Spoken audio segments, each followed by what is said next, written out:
Welcome back everyone to DR Survival.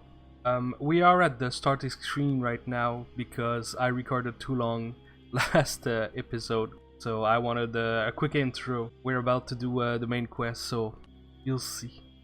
The Institute of Virology, if the survivor dies, yeah. Flashlight, firearm, yeah, we're good. In the next quest, every choice you make will have consequences. Read the event and choice description carefully, choose well, and you'll not only be able to complete the quest successfully, but you also have the chance to acquire a useful item or improve the survivor's skill. Rash action may lead to unpleasant encounter injuries or even death. Good luck. Let's go. The building had been hardly damaged at all in the nuclear attack. Some of the window frame even had glass left in them. The lobby gave no indication of the catastrophe that had happened outside, apart from the thick layer of dust that lay over the old couches, the coat racks in the cloakroom, and the reception desk. But something was niggling at me. In the dim light, I saw two sets of boot print going towards the stairwell, and there were some animal track as well, similar to wolf track, but too big to belong to a wolf. I started going up the stair. The large iron door on the second floor was shut. Judging by the dust in front of the door and on the handle, it hadn't been open in many years. The track continued on up to the third floor. A muffled sound filtered down from somewhere above me, like a chair being knocked over. I think somebody's up there. The door to the third floor was wide open beyond it. I saw a small vestibule with 3 iron doors. 2 of the doors had padlocks, but the third was slightly ajar. There was a broken padlock lying on the floor next to it. The sign next to the door read Department of Molecular Virology. I walked closer and heard a low, drowned-out sound like a moan. The corridor beyond the door was dark, but a little light was shining. It in front. A little light was shining into it from the window behind me, and then I saw something half a meter in front of me. A pool of blood. Draw your weapon, turn on your flashlight. Yeah, blood, yes. Trying to move silently, I step into the dark corridor. The beam of my flashlight slid along the rough whitewash wall and landed on a sign on the nearest door. State collection of viruses. Full of caution, I crept further along the corridor. The sign on the next door read Chemotherapy Laboratory. The trail of blood from the puddle led here, but I couldn't hear anything beyond the door. I went on. Yet another door. But this one didn't have a sign. However, there was a sign on the last door that read Virus Structure Laboratory. There was some kind of noise coming from behind this door. The noise was muffled, but it sounded like a growl. So the growl come from, let's hear, the chemotherapy lab, right? So let's look around before. State collection of viruses. I entered a small workroom and I saw a solid steel door with a warning symbol and a sign that read Protective clothing must be worn beyond this point. I shone a flashlight through the little window and caught sight of the edge of a table. There was a rack of test tube on the table, one more test tube lay on the table next to the rack, in a dried, muddy yellow puddle. Going in there without a hazmat suit would be really stupid. Okay, then we're not going back there. Yes, and the unmarked room. The exit is stairs behind me. I don't want to go to chemotherapy. Unmarked. To the door there was a huge empty room. It looked like somebody had carried everything they could of the place. All that was left was a hefty cabinet with open glass door. Clearly it was too large and heavy to move. The floor was littered with pieces of glass and tile that had fallen off the wall. An extraction hood protruded from the ceiling. I discovered that the windows were shut tight and also sealed from the inside. There's nothing else noteworthy here. Well, there's just the virus structure lab and the chemotherapy lab, right? Let's go to the virus structure. Oh, shoot! I went up the door and heard a low, threatening snarl. Whatever was in the room, I had heard my footstep or smelled me. The door opened into the room. I gave it a quick nudge and peered through the opening. Inside was a small workroom. I saw another door and a black beast stood in front of me. The creature looked like a wolf, except that it was twice the size of any normal specimen. My flashlight revealed the dirty, cold, black coat. The creature turned its horrible, bloody muzzle toward me and sniffed the air deeply. It must use smell and sound to orient itself. It has large yellow blister where the eyes should be. That is terrifying. The wolf jumped right at me. The door withstood the impact of its massive body, but it was sent flying against the corridor wall. But I was sent flying. My first reaction was to grab my gun, but then I lowered it, reconsidering going into this fight unprepared would be suicide. Go back to the corridor. I went back to the corridor. Okay, so I can go to the chemotherapy first. And let's do that. I crack open the door cautiously and peek inside a few paces away from me. Slumped back against the desk was a man. His head lolled to the side and his eyes were closed, but his lips were trembling faintly. He seemed to be unconscious. I looked at his leg and was hit by a wave of nausea. One foot was missing and blood was streaming from the gruesome stump pooling on the floor around him. On the other leg, there was a huge wound in his thigh, like a piece of flesh had been ripped off. I didn't have any smelling salt on me, so I splashed some good old water in his face. His eyelid fluttered and the guy cracked open his bloodshot eyes. He wasn't looking at me, he was staring off into space. I didn't know if the injured guy was seeing something. He was dying. He left. He left. Alex. It was hurt by a bullet. The wolf. Leg. Why we came? Help. So much blood. He shuddered a final time and was still. I closed his eye and considered his work. The wolf. That wasn't hurt by a bullet. It must be somewhere nearby, but what should I do? Search the body, of course. Sorry about the accent. That was the best I could do at the moment notice. I root through the dead man's jacket pocket and pull out a Makarov handgun with an empty magazine, a pack of analgin, cigarette, rusk, and matches. If the man had any other possession, they were inside.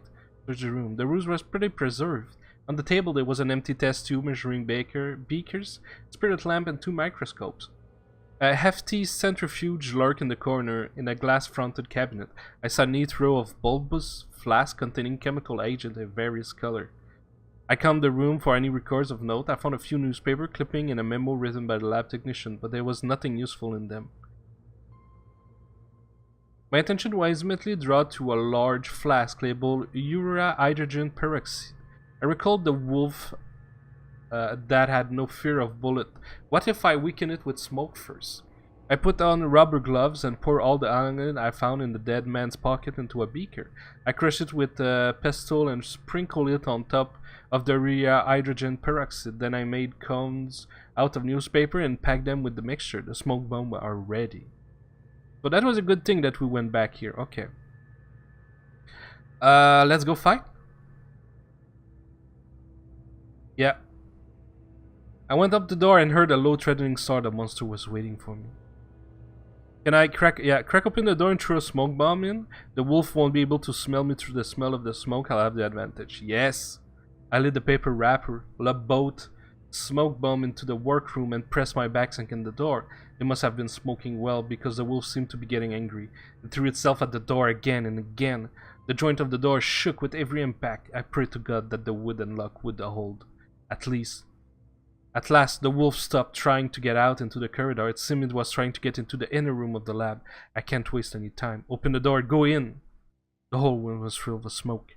The wolf was standing by the second door, shaking its head. The smoke had disoriented it. It couldn't see me. It didn't have eyes. Fight!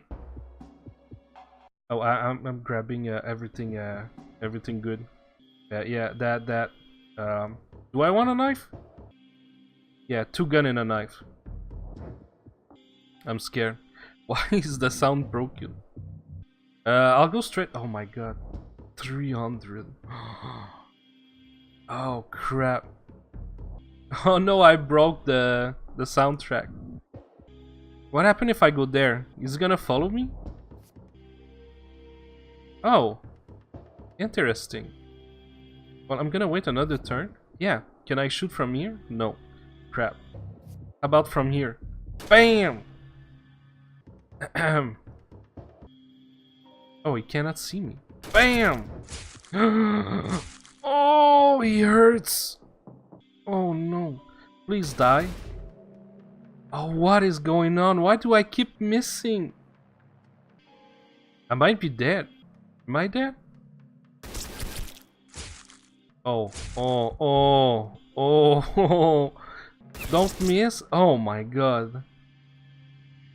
Why did I keep missing? Anyway, it's all over. The final wound proved fatal. With a surprising piercing yelp, the wolf fell to the floor and began writhing in horrible convulsion. He didn't want to die. The spasm stopped after a few minutes. The enormous jaw opened for the last time, and its yellow tongue rolled out on the floor. In the room, the interior door was all scratched up by the wolf claw and teeth. I turned the handle and pushed, but the door didn't budge. I pushed with all my strength, but still it didn't move. Was it locked? No, something wasn't right. The wolf wouldn't guard it like that. I listened, not a sound. Shout out, open up, everything's okay, I killed it? Yeah. About a minute later, I heard a sharp scraping sound behind the door. Someone was pushing away something heavy. At last the handle began to turn. I took a step back. A short and stocky young guy appeared before me. He barely reached my shoulder, but his look of pure joy transformed into one of horror when he saw the gun barrel pointed straight at his face. In a quiet voice, he stuttered the words. Oh, I thought it was Vadim. Who are you? Who I am? I'm just an average drifter. Who might you be? Yeah, let's be nice. I'm Alex, said the kid. The kid? The kid with the beard? I mean, alright. I'm Alex, said the kid, grinning broadly. My buddy and me live not far from here, near Mistishi. Have you been? No? Sometimes we make trip into the city, do a quick run through the grocery store and then stay back home. No, don't go thinking we're bandit or something. We never had our fingers on anybody. I used to be a chef and Vadim worked on a senior engineer. We don't even know how to shoot, we're completely armless. Our luck ran out this time. The beast was tracking us. We decided to hide in the institute and it came after us. Vadim fell behind and I got stuck here in this room. Jumping out the window was my last resort. Thank you for saving me. You're a good guy. I'll never forget it. He reached out to hug me, but I took a worried step back. Don't be afraid. We don't even have any weapon. Hey, you didn't seen Vadim around, did you? Did he survive? No, he didn't. Why would I lie? I could say I didn't saw him. Yeah, I died from bloodlust. The body is in the next room. He had a gun on him. You say you're unarmed? Yeah. A gun? He met his lip and looked over me appraisingly. So it looks like Vadim... Sir, it looked like Vadim had a gun and he never told me. He lied to me. I still feel sorry for him. He was a good guy. Well, he isn't the first time and he won't be the last. Well, he isn't the first and he won't be the last. Oh, I guess I better go. I can't even see the hole now. And I'm supposed to need to organize a memorial for Vadim. So thanks again, old man. Did you just call me old man? Anyway, maybe I'll see you around. He turned around and walked toward the backpack hanging on the back of the chair. He lifted up and came back toward me. I was still standing in the doorway, blocking the path. He nodded toward the door, asking me to let him pass. Lower your weapon and let the kid pass? It's not a kid. Or it doesn't look like a kid. Sorry, pal, but you can't just walk out of here, show me. No, let him go. Alex grinned broadly and stepped forward, but instead of continuing on, he turned sharply and punched me in the stomach. I doubled over and pushed me into the room. A second later, I saw the gun that he withdrew from the backpack. Wow, and I'm almost dead. What a... Okay, at least I have some armor and stuff. I'm not gonna go easy on that guy. No knife. I don't want to die. The sound is broken. I have to restart the game after that. Maybe a grenade? Yeah, let's grab a grenade. Well, never mind. I didn't saw that he was that close. Well, dude, that was not very smart of me. I should have grabbed the knife. The man gasped his last. I dragged the body into the corner, then I started looking around the place where the man had hidden from the wolf. The only furniture in the room was a cabinet, a desk, and a chair. And the room was scarcely bigger than the workroom where I fought the wolf. There were two more doors, both shut with heavy padlocks. The desk drawer contained nothing interesting, but then in the cabinet I discovered an almost brand new hazmat suit hanging in a slip cover. I stowed it in my backpack. Also, I have an extra hazmat. Nice. I went back to the corridor. From here, and I can go to the room containing the state's collection of virus, the chemotherapy, the virus turtle lab, the unmarked room. I did all that. State collection of viruses? Oh, because there was a puddle of yellow stuff, so now I have the hazmat. Oh, I get it. The room was very long and the far wall was swallowed by darkness. The collection of viruses was laid out across 3 tables, in test tubes secure in racks. Certain test tubes were empty. As I panned my flashlight across the rest, I saw that they contained cloudy yellow, pink, or pale green liquid. There was broken glass and dry puddle on the floor, and tables, and patches of gray-brown mold appear in patches on the wooden tabletop. I couldn't smell anything from inside the hazmat suit, of course, but I would bet that the place had a fair stench about it. Yeah, carefully search the room.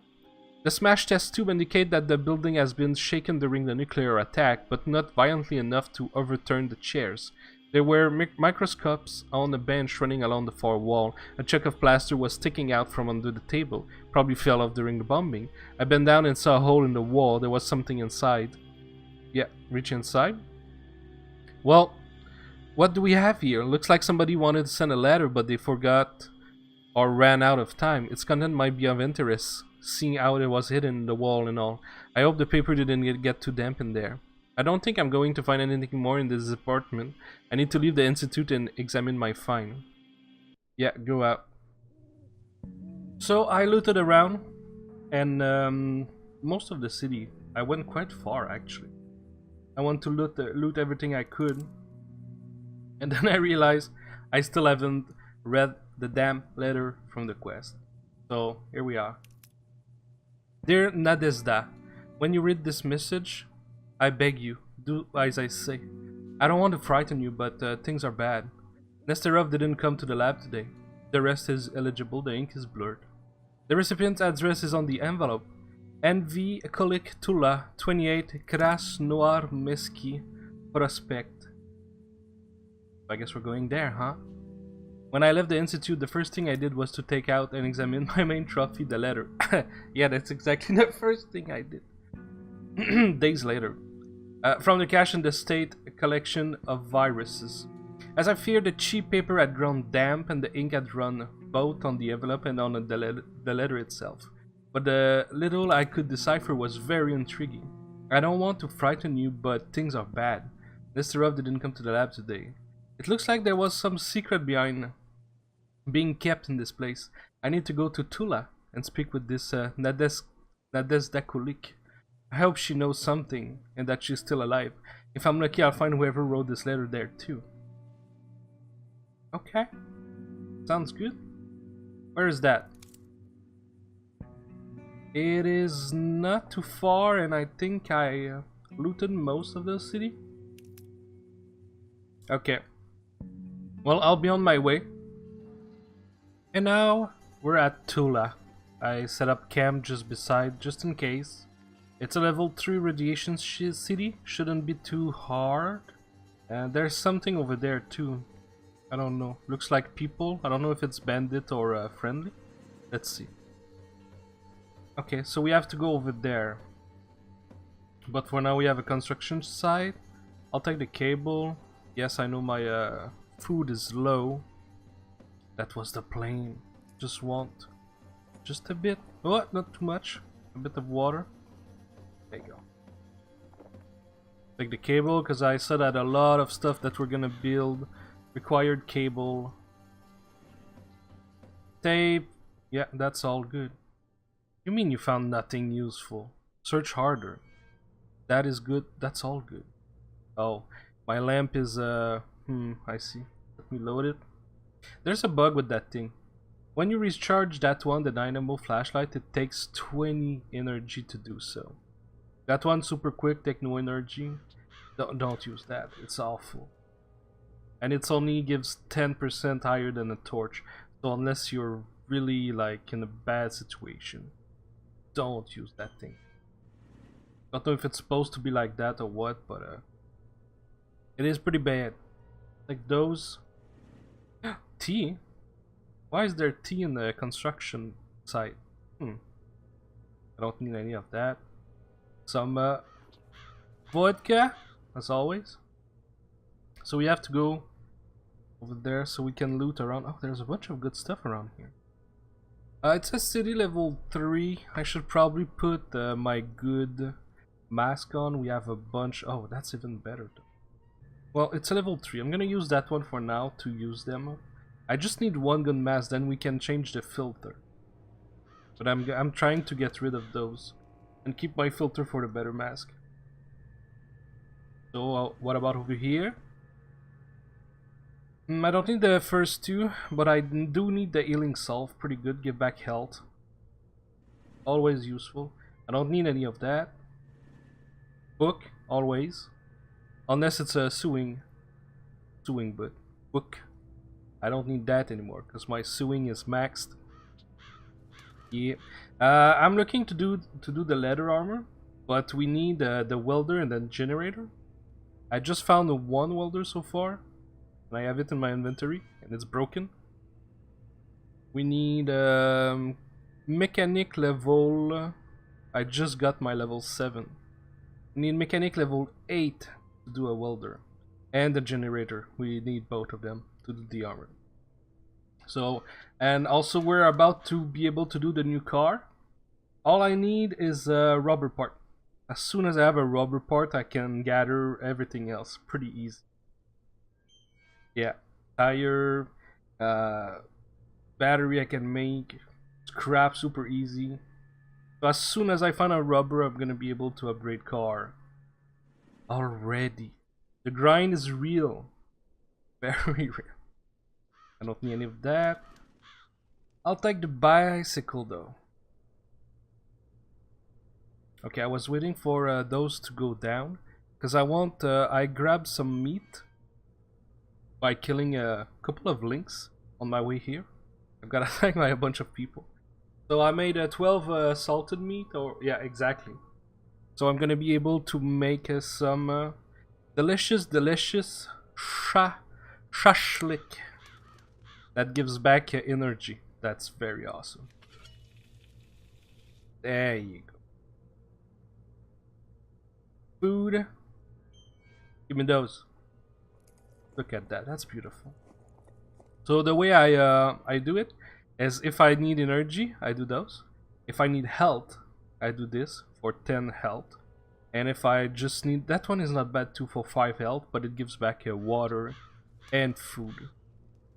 So depending on what you need, that's also this that is not bad. 5 health, that's better than this one because you can grab 2, so it gives back 10 health. So those are my options. So if I need health, I can make those, and if I need energy, I always need energy because I use too much vodka. Because vodka is pretty cheap. I should probably use wine. I got a bunch of wine bottles. I think I got 9. And it's way better than vodka. Because it doesn't make you drowsy. I don't know how, but... So let's make some... let's use some wine instead. Gasoline, like you can see, I don't need at all. I have plenty. I'll take the threads. Oops. There you go. Always useful. That I don't need. Cart. What does it give? Bicycle part and scrap and mechanic. I can disassemble that real fast. Takes a second. Auto spare part I don't need. Cigarette, sure. That, anything else? Not really. The car doesn't need repair. I'm not grabbing any more nails. I'm not sure what they're used for. Well, except for base building, but I have 500. Like, I'm not, and I need to start using pickle too. I have too much food. I don't know. I don't know what to do with. I don't know why I'm searching that. I don't need any of that. Here, oh, very into. Oops, let me grab some. There you go. Another chemical suit. Huh. Okay. And another good mask too. And some bullet. I'm fine with that. That was worth. The book, always useful, with some tea as a bonus. Maybe those guys have something good. Cigarette? No. Oh, gun part? I don't even need gun part.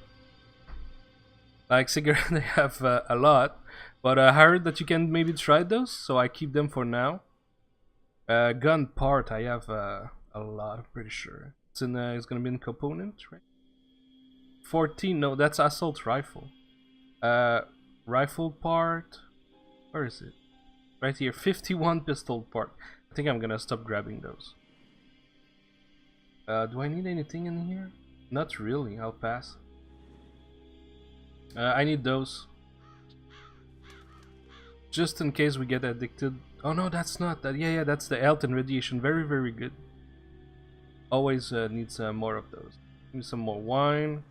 There you go. Rubber part. Rubber part. Hell yeah. New car incoming. Wait. What do we need right now to make it? Can we make it now? I know I can make the battery real fast. Wait, where is it? I'm too excited. Okay.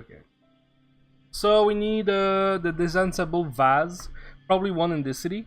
Auto spare part. 25, super easy. I can get that. Scrap, can make that pretty fast too. Car battery, tires. I'm making it right now. Okay, so there's tires right here. I can let me make the battery. Gonna be here. I have everything ready for it.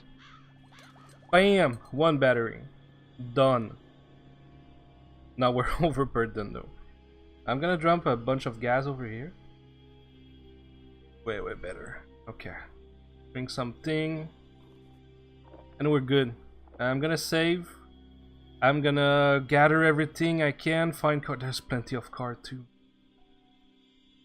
Yeah, I'll gather all that we need.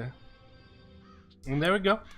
I was just there. I only had to go back and forth from here. And from the garage there was a broken vase right here. So I brought everything I needed. And we're ready to craft it. That was pretty easy. There we go. We have everything and more. We're gonna be out of a rubber part as usual, but we're gonna have a better car. So let's do it. Oh, I'm excited. Even more weight. Yes. Probably more speed too. Let's see the stats. Item weight 850.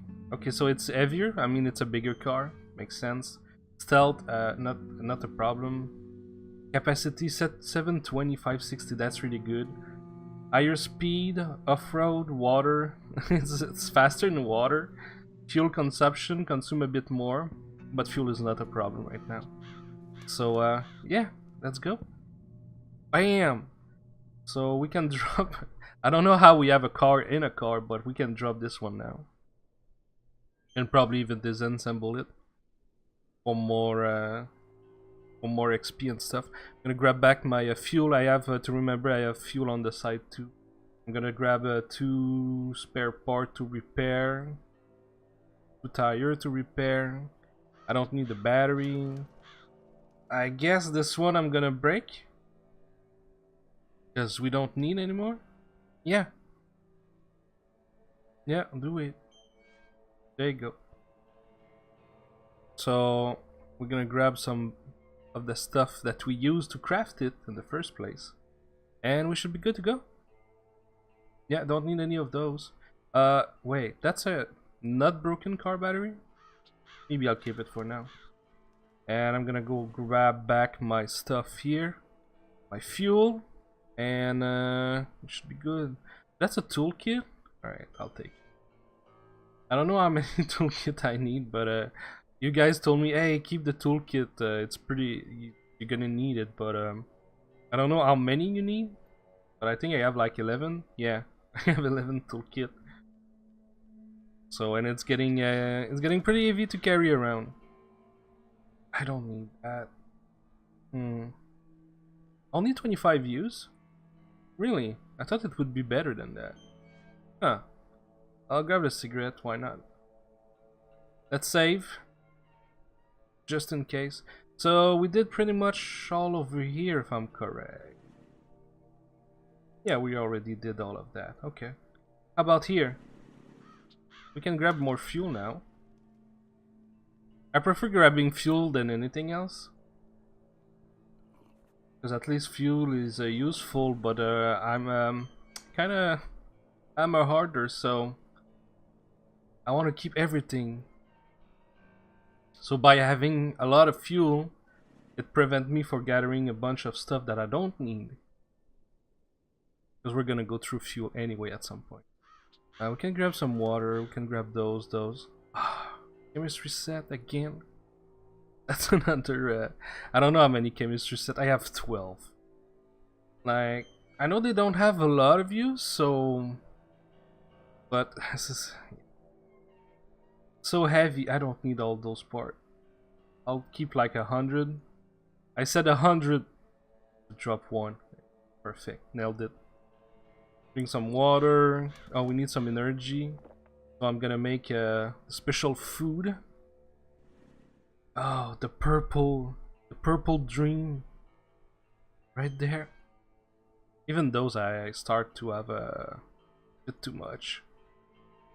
Vodka? No. I don't think we need. Look at minute, I have 15 of. Okay. I might have grind a lot.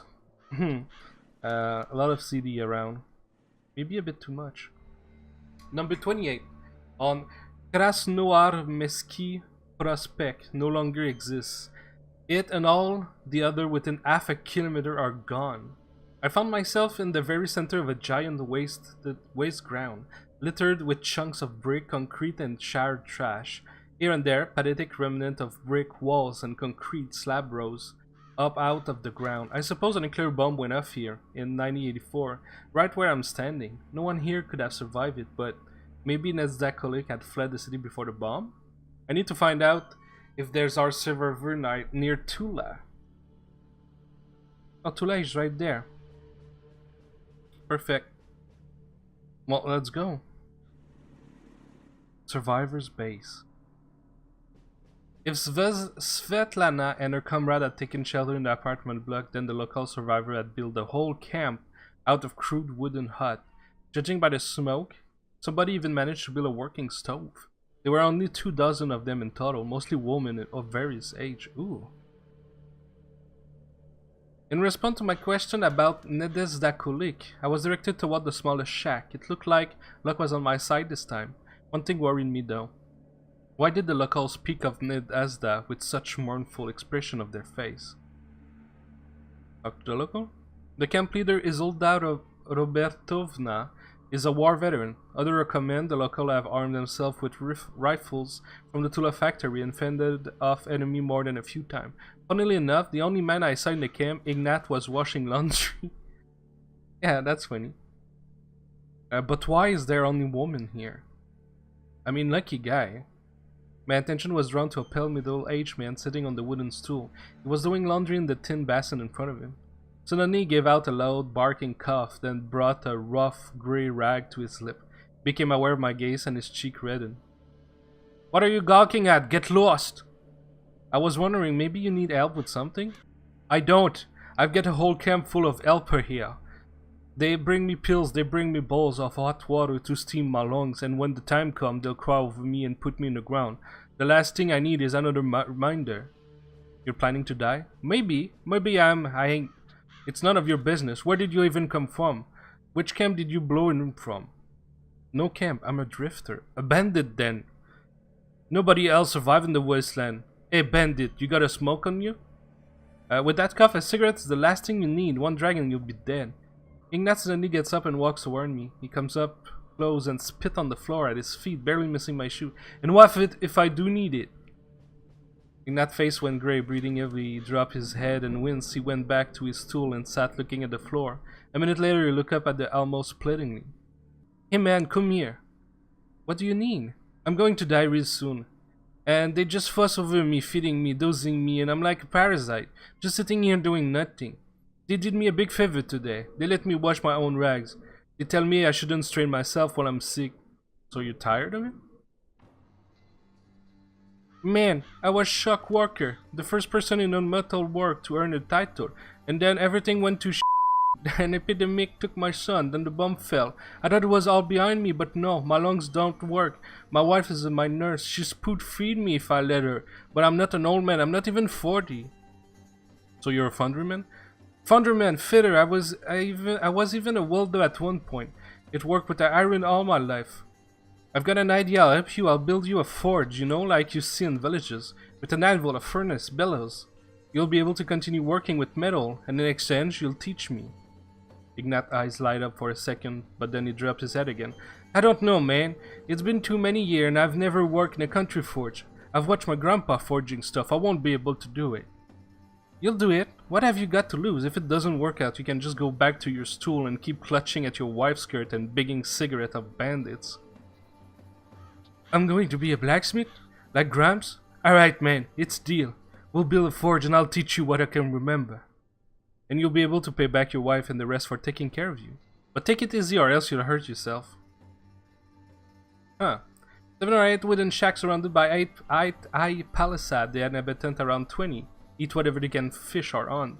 Almost everyone is female, but nobody shirks the dirty work, from repairing an old diesel generator to splitting firewood. Go to Nedazda. It was cold and dark in the tiny house. An old mattress leaning against the wall sat a small grey-haired woman. She must be Nedazda Kulik. Another mattress lay against the opposite wall, but there was no one else there. I approached her. Nadezda? Don't be afraid, I'm not going to hurt you. The old, prematurely aged to be priestess woman didn't startle. She looked at me distrustfully, with her tired grey eyes, and doesn't speak. Sorry for the intrusion, I really need your help. Can you spare me a couple of minutes? Then I'll leave and not bother you again. Who are you? What do you want from me? I want to ask you something, it's about your husband. Nadezda twitched at the mention of her husband, then she frowned and turned away from me. Leave, please. Nadezda, hear me out, it's important. Important? Couldn't you pick a better time? Get out! Well, Nadezda sat completely still for several minutes, then she stood with difficulty and poured herself some water from a jug. That's when I noticed that there were 2 mugs on the table. The second mug had a picture of a cartoon lion cub on it. A yacht magazine peeked out from underneath the pillow on the second mattress. I recalled the hostile look at the camp president. Could they be involved with the Nadezda missing roommate? After drinking some water and calming down slightly, Nadezda turned to me. You haven't left yet. You haven't left yet. What are you looking at me for? Leave me alone. I just want to help you. If you want to help me, then leave now. Someone close to you is missing. Who? This woman is husband with the only thread that could lead me to the truth about event long ago. I had to convince her to talk. Jenna, son, what happened to him? He went with one of his friends, Vanya, to Novo-Moskovsk 2 days ago to get food, but Vanya came back alone. He said the building collapsed and Jenna died. I didn't ask much. I just wanted to bury my son to look at his face one last time, you know? I asked her people to transport his body back but they refused. Said it was too dangerous. They said we have too few men as it is. Only 3 left and poor Ignat. There was no one who could go. I can find your son body and bring it to you. You? You'll really do it. Take me to Gena? Yes, I'll bring it. Well, then, come back as soon as you can, and be careful. Okay. Oh. We have to get a lot of stuff. Fire brick, scrap, firewood, iron pipes, cement. The cement is the only thing that I don't have. So I guess as soon as I find 2 of them, I'll be able to build this. And that's where probably you guys wanted me to keep nail for, huh? But I have to wait too much. Okay. Well, what else can we do here? Oh, Vanya, yes. Vanya was sitting on the porch and smoking. Within his first few words, I realized that he was slightly drunk. Hey, we haven't had anybody new here in a long time. Where did you come from? What hall did you call out of? I'm a drifter. A drifter? I didn't think there was any idiot who walk around the wasteland alone. Well, there are. I want to ask you something. About Grenna, right? I saw you visit his mom, but I'm not telling you anything. I've had to tell the story to everyone at least 3 times. I'm sick of it. Well, you have to do that one more time. And what do you wish to know, my lord? Just tell me the building you let him in. A 5-story building, apartment building. There's some garages. An apartment on the 3rd floor. What is it to you? I want to bring Anna's body back to give him a decent burial. So what? You're seriously going to all the way to the Novomoskovsk for a corpse? The young man went quiet. They gave me an intriguing link. Listen, Drifter. I've got an idea. Let me go to my place. I brought some liquor back from Novomoskovsk. The label says Bryanskaya. Have you heard of that brand? Only trouble is I've got nobody to drink it with. There's only women here. Thanks, maybe some other time. What? And you call yourself a Russian? Yeah, I know. I don't know anymore what kind of accent I can do, guys. I'm sorry if it's cringy. I'm trying to make it interesting. Let me know if you want me to stop. I'll do it. But if you think it's funny or entertaining, let me know also. Let's go to the bunkhouse. Oh! Wait. You were at the other place. Was that your twin? Or can you teleport? Maybe you're a stalker. Maybe you're following me. I don't mind. Anyway, I'm gonna have a rest. How long? Just okay. Well,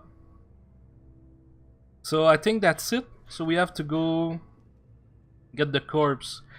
Now I know where to look for Genna's body. I'd better hurry before the rats or other scavengers get to it. And the idea of showing a mother's son's mutilated corpse? Nah, I'll pass on that particular pleasure. What? That's not a pleasure? When I get there, I'll have to dig the body out the rubble. I should bring a crowbar and a shovel. Good thing I have both. Pretty sure I have both. Let me check. Yep. Crowbar and shovel. Alright. Well, that's gonna be it for today, guys. I'm gonna maybe grind around, see the city, see if I can build what is it called? The blacksmith, the forge, and I'll see what I can do with that. But for now, I'll see you in the next video, guys. Bye bye.